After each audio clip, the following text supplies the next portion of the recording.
Tinc la sensació que la realitat catalana és molt diferent de la realitat gallega. Em dóna la sensació que potser hi ha molta més diversitat de propostes de cultura popular a Catalunya, però que en el cas concret de la cançó de tradició oral i també dels balls, nosaltres ja els hem portat a l'escenari, nosaltres difícilment trobes espais on poder cantar que no sigui una cosa preparada i una mica folcloritzada, no? I per això, per nosaltres, és molt important l'aspecte de la dinamització, el fet de portar tot aquest repertori a l'ús diari i que la gent se'l faci seu. A vegades tinc també la sensació que hi ha molts estudis que es fan, es parla molt i a vegades no es troben tècniques com per poder arribar a la gent, que al final és a qui ha de tornar tot aquest repertori, no? I una mica el que nosaltres promovem des del Càntut és precisament el fet de que sigui una cosa intergeneracional, que pugui arribar a tothom i que ho faci d'una manera gens de posar-ho a la mateixa alçada, públic i escenari, i fer-ho de manera natural. El nostre repte seria el que moltes vegades veiem aquí, no? Que veus espais on petits bars, petits llocs, on la gent es troba per fer això.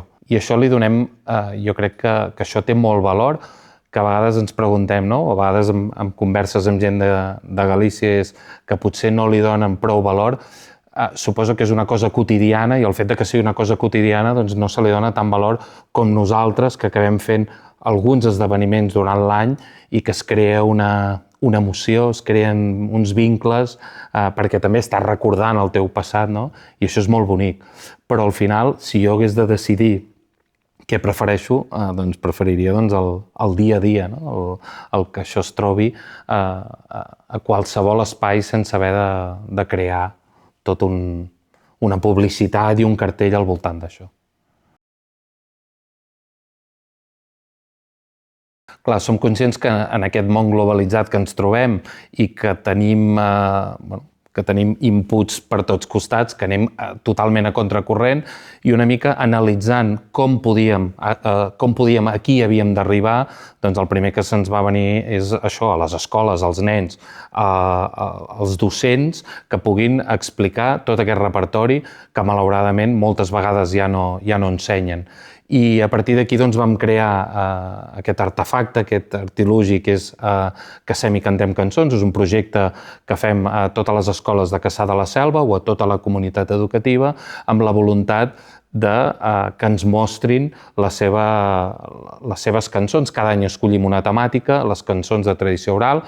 En aquest cas concret també volem donar valor a la realitat cultural de Cassà de la Selva amb la seva diversitat cultural, per tant trobem cançons en molts idiomes. Després, evidentment, en el nostre arxiu només posem les cançons tradicionals catalanes, però això cada vegada és més difícil trobar cançons de festa, cançons de bressol, cada vegada se'ns és més difícil perquè, clar, la mitjana els avis tenen ja una edat que no han viscut tota aquesta cadena i ja es va perdre i moltes vegades t'acaben cantant cançons actuals que no ens interessen tant com a projecte que estem difonent el patrimoni oral de transmissió del nostre país.